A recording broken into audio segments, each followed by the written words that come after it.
અરવલ્લી જિલ્લાના બાયડ ખાતે સરદાર પટેલ ટાઉન હોલની અંદર મન કી બાત કાર્યક્રમને લઈને ભારતીય જનતા પાર્ટીના પ્રદેશ પ્રમુખ જગદીશ વિશ્વકર્મા સહિત ભારતીય જનતા પાર્ટીના અરવલ્લી જિલ્લાના કાર્યકર્તાઓ પણ જોડાયા. જોઈએ સમગ્ર વિગતો. અરવલ્લીના બાયડ ખાતે ભારતીય જનતા પાર્ટીના પ્રદેશ પ્રમુખ જગદીશ વિશ્વકર્મા મન કી બાત માટે આવ્યા.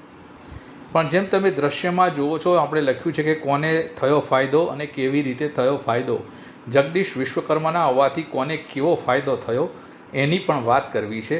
તમે દ્રશ્યમાં જે પ્રમાણે જોઈ રહ્યા છો એ પ્રમાણે ટાઉન હોલથી પોલીસ સ્ટેશન, એટલે કે માફ કરશો, ટાઉન હોલથી જે પોલીસ વિભાગના કર્મચારીઓના રહેણાંક છે, પોલીસ લાઇન, ત્યાં સુધીનો જે રસ્તો છે એકદમ ચોખ્ખો થઈ ગયો, દવા છંટાઈ ગઈ અને એના જ કારણે પોલીસ લાઇનમાં રહેતા પોલીસ કર્મીઓને ફાયદો થયો છે. રસ્તો ચોખ્ખો થવાના કારણે એમના માટે સરળતા થઈ છે અને એ જ ફાયદો પોલીસ વિભાગને પણ થયો છે. પરંતુ જગદીશ વિશ્વકર્મા આજે મન કી બાત કાર્યક્રમમાં આવ્યા હતા. આવ્યા પછી ત્યાં બાયડ અને અરવલ્લી જિલ્લાના કાર્યકર્તાઓએ ઢોલ નગારાથી તેમનું સ્વાગત કર્યું હતું અને આવીને તરત જ તેઓ ટાઉન હોલની અંદર પ્રવેશ્યા હતા. ત્યાં મંડળના જુદા જુદા કાર્યકર્તા અને મંડળના પદાધિકારીઓ સાથે તેમણે મુલાકાત કરી હતી.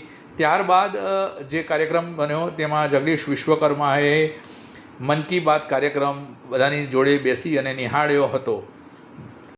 બાયડમાં મન કી બાત કાર્યક્રમને અરવલ્લી જિલ્લાના ભારતીય જનતા પાર્ટીના પદાધિકારીઓ સહિત કાર્યકર્તાઓએ ટાઉન હોલ ખીચોખીચ ભરેલો હતો અને આ મન કી બાતનો કાર્યક્રમ નિહાળ્યો હતો.